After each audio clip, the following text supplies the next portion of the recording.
Pan கார்டையும் Aadhaar கார்டையும் நீங்க இன்னும் link பண்ணலையா? அப்போ இதுதான் லாஸ்ட் சான்ஸ்.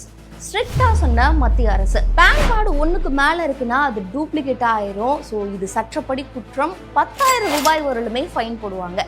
ஆதார் கார்டையும் பேன் கார்டையும் எப்படி லிங்க் பண்ணுறது, இந்த டூப்ளிகேட் பேன் கார்டு இருக்குது அப்படின்னா அதை எப்படி தெரிஞ்சுக்கிறது, அதை எப்படி ரிட்டர்ன் கொடுக்கறது, இதை பற்றியெல்லாம் தான் இந்த வீடியோவில் நம்ம தெளிவாக பார்க்க போகிறோம்.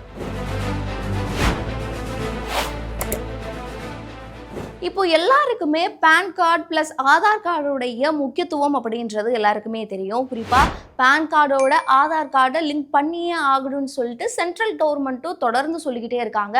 அதுக்கான ஒரு டேட்டையும் ஃபிக்ஸ் பண்ணி இந்த டேட்குள்ளே நீங்கள் இதை லிங்க் பண்ணியிருக்கணும், இல்லை அப்படின்னா அதுக்கப்புறம் ஆக்ஷன்ஸ் எடுப்போம் அப்படின்னு சொல்கிறாங்க. ஆனால் மக்கள் நிறைய பேர் இதை லிங்க் பண்ணாததுனால அதுக்கான டேட்டையும் எக்ஸ்டெண்ட் பண்ணிக்கிட்டே இருக்காங்க. இந்த நிலையில தான் இதுக்கு மேலே சான்ஸே கிடையாது அப்படின்னு சொல்லி ஸ்ட்ரிக்டாக ஒரு டேட்டை ஃபிக்ஸ் பண்ணியிருக்காங்க. அதாவது 2025 டிசம்பர் 31 நீங்க ஆதார் கார்டையும் பேன் கார்டையும் லிங்க் பண்ணியே ஆகிருக்கணும். அப்படி பண்ணல அப்படின்னா உங்களுடைய பேன் கார்டை இன்னாப்ரேட் பண்ணிடுவோங்க அப்படின்னு சொல்லிட்டு சென்ட்ரல் கவர்மெண்ட் சொல்லியிருக்காங்க. ஆனால் லேட்டா பண்றவங்களுக்கு அந்த வெப்சைட்லயா இருக்கட்டும், நீங்க பண்ணக்கூடிய இடத்துலயா இருக்கட்டும் 1000 ரூபாய் வரலுமே ஃபீஸ் வசூலிக்கிறதுக்கான வாய்ப்புகளும் இருக்கு. ஆனா இந்த டேட்டையும் தாண்டி அவங்க ஆதாரையும் பேன் கார்டையும் லிங்க் பண்ணல அப்படின்னா அதன் பிறகு அபராதம் அப்படின்றது எக்ஸ்ட்ரா சார்ஜஸ் ஃபைல் பண்ணுவாங்க அப்படின்றதும் இங்க பார்க்க முடியுது. சரி, ஓகே, எல்லாருமே பேன் கார்டும் ஆதார் கார்டும் லிங்க் பண்ணியே ஆகணும்னு சொல்றாங்க. நான் இன்னும் பண்ணல. ஆனா என்னால இ-சேவை மையத்துக்குலாம் போய் அலைஞ்சுக்கிட்டு இருக்க முடியாது. ஈஸியா நான் இருக்கக்கூடிய இடத்துல இருந்தே டக்குன்னு முடிகிற மாதிரி ஏதாவது வழி இருக்கா அப்படின்னு கேட்டிங்கன்னா கண்டிப்பா அதுக்கான வழி இருக்கு. நான் சொல்லக்கூடிய இந்த வெப்சைட்குள்ள போனீங்க அப்படின்னா ஈஸியா 2 ஸ்டெப்புக்குள்ளேயே உங்களால பேனையும் ஆதாரையும் லிங்க் பண்ணிக்க முடியும். ஸோ ஸ்க்ரீன்ல தெரியக்கூடிய இந்த வெப்சைட்டுக்கு போயிடுங்க. அங்க போயிட்டீங்க அப்படின்னா லிங்க் ஆதார் அப்படின்னு சொல்லிட்டு ஆப்ஷன் இருக்கும். அதில் நிறைய ஆப்ஷன்ஸ் காட்டும். அதில் லிங்க் ஆதார் அப்படின்றதுக்குள்ள போனீங்க அப்படின்னா அங்கே உங்க பேன் கார்டு டீட்டெயில்ஸ் இருக்கும் கேட்கும். அதே ப்ளஸ் உங்களுடைய ஆதார் கார்டு டீட்டெயில்ஸும் கேட்கும். ப்ளஸ் ஓடிபி வெரிஃபிகேஷனும் கேட்கும். ஸோ நீங்கள் ரெண்டுத்துலேயுமே ரிஜிஸ்டர் பண்ணியிருக்கக்கூடிய மொபைல் நம்பருக்கு அந்த ஓடிபி அப்படின்றது சென்ட் ஆகும். ஸோ அந்த ஓடிபி நீங்கள் கொடுத்து அடுத்த ப்ராசஸ் பண்ணீங்க அப்படின்னா உங்களுக்கு ஆட்டோமேட்டிக்காக இந்த பேன் ஆதார் அப்படின்றத சொல்லி லிங்க் ஆகிடும்.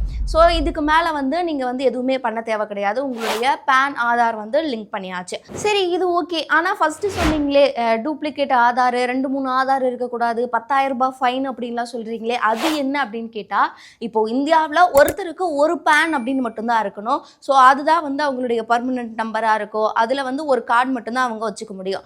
அதுலேயும் நிறைய இருக்கும், நமக்கே தெரியாமல் நிறைய இருக்கும் அப்படின்லாம் சொல்லி பயன்படுத்துகிறாங்க. அது எப்படி நமக்கே தெரியாமல் நம்மளுக்கு டூப்ளிகேட் பேன் நம்பர் கிடைக்கும் அப்படின்னு பார்க்கும்போது அதில் நிறைய விஷயங்கள் இருக்கு. ஸோ இதனால டூப்ளிகேட் உங்களுக்கு இருக்கு அப்படின்னா உங்களுக்கு 10,000 ரூபாய் வரலுமே ஃபைன் வரும். ஸோ என்ன அப்படின்றத நான் சொல்கிறேன். இப்போ ஒரு பர்சன் நிறைய டைம் அப்ளை பண்ணுறாங்க அப்படின்னா, இப்போ ஒரு நேம்ல இருந்து அதில் இருக்கக்கூடிய ஸ்பெல்லிங்ல இருந்து இனிஷியல்ல இருந்து இல்லை அதில் இருக்கக்கூடிய ஒரு சின்ன சின்ன டீட்டெயில்ஸ்ல இருந்து மிஸ்மேட்ச் ஆகாமல் நிறைய சேஞ்சஸ் இருக்குது அப்படின்ற பட்சத்தில் அது ஆட்டோமேட்டிக்காக தனி பேனாக உருவாகிடும். ஸோ அதனாலேயுமே உங்களுக்கு ஒன்றுக்கும் மேற்பட்ட பேன் கார்டு கிரியேட் ஆகிறதுக்கு வாய்ப்பு இருக்குது. அதே சமயம் ஆதாரையும் பேனையும் நீங்கள் லிங்க் பண்ணும்போது அதுலேயுமே டீட்டெயில்ஸ் எல்லாமே மிஸ்மேட்ச் ஆகுது அப்படின்ற பட்சத்தில் அதனாலேயுமே உங்களுக்கு பேன் கார்டு எக்ஸ்ட்ரா நிறைய வரதுக்கான வாய்ப்புகளும் இருக்குது. இப்போது சில டைம்ஸ் நம்ம பேன் கார்டு அப்ளை பண்ணுறோம் அப்படின்னா அது நம்மளே அப்ளை பண்ணலாம், இல்லைனா இ-சேவை மையங்கள்னா நமக்கு தெரிஞ்சவங்க யார்ட்டையாவது கொடுப்போம். அப்படி கொடுக்கும்போது அந்த நபர்கள் ஏதாவது மிஸ்டேக் பண்ணிட்டாங்க அப்படின்னா அதனாலேயுமே பேன் கார்டு வேறு இதாக வர்றதுக்கு நிறைய வர்றதுக்கோ, இல்லை ஒரே நபர் பேரில் நிறைய டூப்ளிகேட்ஸ் காப்பி வர்றதுக்கோ, அதில் ஒரு சின்ன சின்ன சேஞ்சஸ் பண்ணி வர்றதுக்கோ நிறைய வாய்ப்புகள் இருக்குது. இப்போது ஆதார் கார்டு நம்ம எடுத்துக்கிட்டோம் அப்படின்னா நம்ம அதில் ஒரு சேஞ்சஸ் பண்ணுறோம் அப்படின்னா நமக்கு புதுசாக வரும் இல்லையா? அப்படி இருக்கும் போது புதுசாக பழசாக ஒன்று இருக்கும், புதுசாக அடுத்தடுத்து வரும்போது இந்த மாதிரி டூப்ளிகேட் காப்பி நிறைய வந்துட்டு இருக்கும். ஆனால் அந்த மாதிரி பேன் கார்டில் வந்துச்சு அப்படின்னா அதை நீங்கள் வச்சுக்க கூடாது, அது நீங்கள் ரிட்டர்ன் பண்ணிடணும். ஒருத்தருக்கு ஒன்று தான் இருக்கணும்.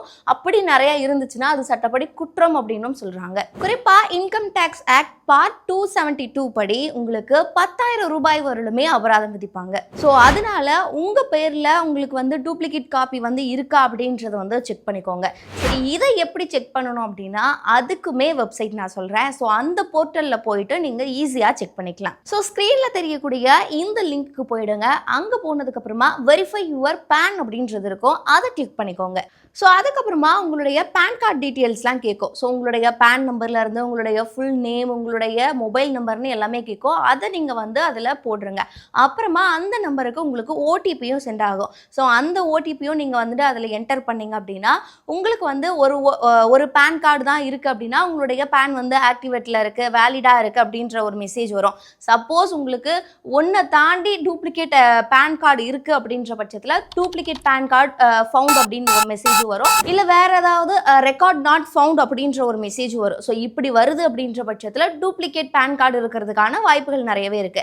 ஸோ இந்த மாதிரி நீங்க வந்து இந்த வெப்சைட்ல போயிட்டு உங்க பேர்ல டூப்ளிகேட் பேன் கார்டு இருக்கா இல்லையா அப்படின்றதையுமே நீங்க கண்டுபிடிச்சிக்கலாம். சரி, ஓகே. இப்போ டூப்ளிகேட் பேன் கார்டு இருக்கு அப்படின்னா அதை எப்படி மாத்துறது, எங்க போய் மாத்துறது அப்படின்றத பத்தியுமே பார்க்கலாம். டூப்ளிகேட் பேன் கார்டை மாத்துறதுக்கு 2 போர்ட்டல் இருக்கு. நீங்க அது மூலியமாவுமே மாத்திக்கலாம். NSDL அப்படின்னு சொல்லக்கூடிய போர்ட்டல் இருக்கு, UTIITSL அப்படின்னு சொல்லக்கூடிய போர்ட்டலும் இருக்கு. ஸோ இந்த போர்ட்டலுக்கு போயிட்டீங்க அப்படின்னா ரெக்வஸ்ட் ஃபார் நியூ பேன் அப்படின்னு இருக்கும், இல்லைனா change or correction new PAN data அப்படின்றது இருக்கும். ஸோ இதில் வந்து நீங்கள் எதையாவது கிளிக் பண்ணிட்டு அதுக்குள்ளே போயிட்டு அதில் கேட்கக்கூடிய நீங்கள் டீட்டெயில்ஸையும் ஃபில் பண்ணலாம். மேலும் அங்கே ஒரு ஃபார்மும் இருக்கும். அந்த ஃபார்ம் எல்லாத்தையுமே நீங்கள் ஃபில் பண்ணிட்டு அங்கே வந்து டூப்ளிகேட் பேன் கார்டு சரண்டர் அப்படின்னு சொல்லிட்டு இருக்கும். ஸோ நீங்கள் அதை வந்து செலக்ட் பண்ணிக்கோங்க.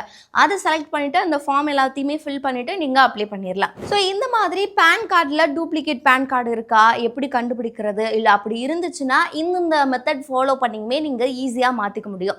ஸோ இது ஏன் இம்பார்ட்டண்டாக இருக்குது அப்படின்னா, நான் முன்னாடியே சொன்ன மாதிரி ஒன்றுக்கும் மேற்பட்ட பேன் கார்டு வச்சிருக்கிறது சட்டப்படி குற்றம். மேலும் உங்களுக்கு இதுக்கான அபராதம், தண்டனைகள் விதிக்கிறதுக்கான வாய்ப்புகள் நிறையவே இருக்குது. ஸோ உங்களுடைய பேன் கார்டில் டூப்ளிகேட் பேன் கார்டு இருக்கா அப்படின்றத இப்போவே செக் பண்ணி பார்த்துக்கோங்க. அப்படி இருந்துச்சுன்னா இந்த ப்ரொசீஜர்ஸ் எல்லாத்தையுமே ஃபாலோ பண்ணி ஈஸியாக நீங்கள் மாற்றிக்கலாம். மேலும் நீங்கள் ஆதார் கார்டையும் பேன் கார்டையும் லிங்க் பண்ணலை அப்படின்னா கண்டிப்பாக டிசம்பர் 31க்குள்ளே பண்ணிடுங்க.